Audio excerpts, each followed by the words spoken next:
আমাদের এলাকার ভিতর দিয়ে বহমান খাল।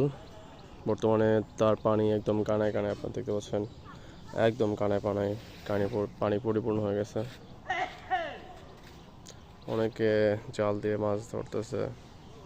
দেখেন কতটা কানায় কানায় পরিপূর্ণ হয়ে গেছে।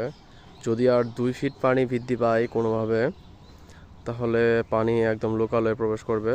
যেহেতু ভারী বর্ষণ হচ্ছে, দুদিন থেকে অবশ্য, গতকাল থেকে অবশ্য বৃষ্টি নাই।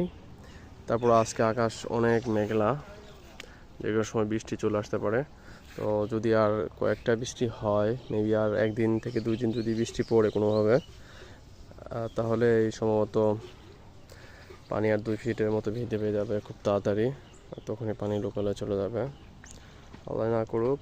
অনেকের ফসল আদি আছে, কয়েকদিন বৃষ্টির পানি জমে থাকার কারণে অনেক ফসলই এই মুহূর্তে প্রায় নষ্ট হওয়ার পথে।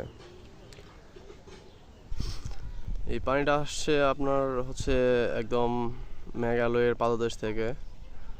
ইন্ডিয়ার থেকেও কিছু একটা লিঙ্ক আছে এই খালের, মানে কয়েকটা খাল মিলে। নদী ভাঙ্গন বা খাল ভাঙ্গন, এটা যে কতটা ভয়াবহ, কতটা বিপজ্জনক, সেটা নদীর পাড়ের মানুষই একমাত্র এবং খালের পাড়ের মানুষই বুঝতে পারে।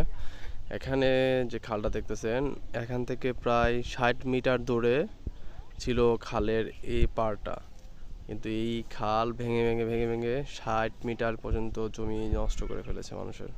একটা সময় ছিল এই জমিতে, এখান থেকে আরও ভিতরে 60 মিটার মতো জায়গায় আমরা ফুটবল খেলতাম ছোট সময়ে, এবং খেলা শেষে বিকেলে গোসল করে বাসায় চলে যেতাম, বা ছুটির দিনে দুপুরে সকালে যে কোনো সময় খেলতাম বৃষ্টির সময়।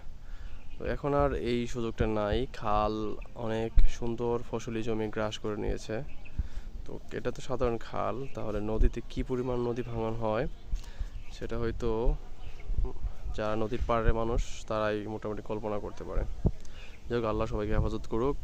যদি বৃষ্টি আরও দীর্ঘদিন থেকে থাকে বা দীর্ঘদিন হয় ভারী বৃষ্টিপাত, তাহলে অনেক ফসলাদি নষ্ট হয়ে যাবে। আল্লাহ সবার সহায় হোক। ভালো থাকবেন সবাই।